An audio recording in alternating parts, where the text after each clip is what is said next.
নমস্কার, আজ আমি তৈরি করব মজাদার এবং সুস্বাদু বিরিয়ানি, যা আপনার পরিবার ও বন্ধুদের মন জয় করে নেবে।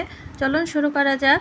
মাংস ম্যারিনেট করার জন্য প্রথমে মাংস ভালো করে ধুয়ে নেব। এবার একটি পাত্রে মাংসের সাথে আদা, রসুন, পেঁয়াজ বাটা, লবণ, হলুদ, লঙ্কা গুঁড়ো, ধনিয়া গুঁড়ো, বিরিয়ানির মশলা, সামান্য তেল দিয়ে ভালো করে মেখে 30 মিনিট রেখে দেব।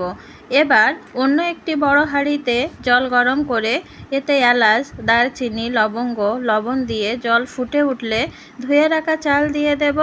চাল 80% সেদ্ধ হলে জল ঝরিয়ে নেব। এরপর একটি প্যানে তেল গরম করে পেঁয়াজ কুচি সোনালি হওয়া পর্যন্ত ভাজবো।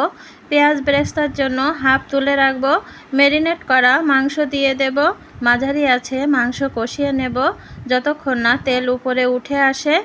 সামান্য পরিমাণ দুধ দিয়ে আরও কিছুক্ষণ কষাবো। প্রয়োজনে সামান্য জল দিয়ে দেব।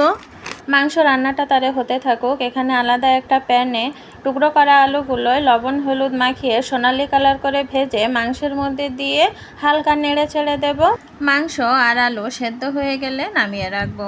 এবার একটি বড় হাঁড়ির নিচে সামান্য তেল দিয়ে প্রথমে রান্না করা মাংসের স্তর, এর উপর সেদ্ধ করা চালের একটি স্তর, কিশমিশ, কাঁচা লঙ্কা, বিরিয়ানির মশলা, সামান্য দুধ দিয়ে দেব। এরপর বাকি মাংসের স্তর, এর উপর বাকি অর্ধেক সেদ্ধ চালের স্তর, কিশমিশ, কাঁচা লঙ্কা, বিরিয়ানির মশলা, সামান্য দুধ দিয়ে দেব। হাঁড়ির মুখ ভালো করে ঢাকনা দিয়ে বন্ধ করব যাতে ভেতরের বাষ্প বের হতে না পারে। একদম কম আছে 20 থেকে 25 মিনিট দমে রাখবো। 20 থেকে 25 মিনিট পর ঢাকনা খুলে আমার সুস্বাদু বিরিয়ানি তৈরি।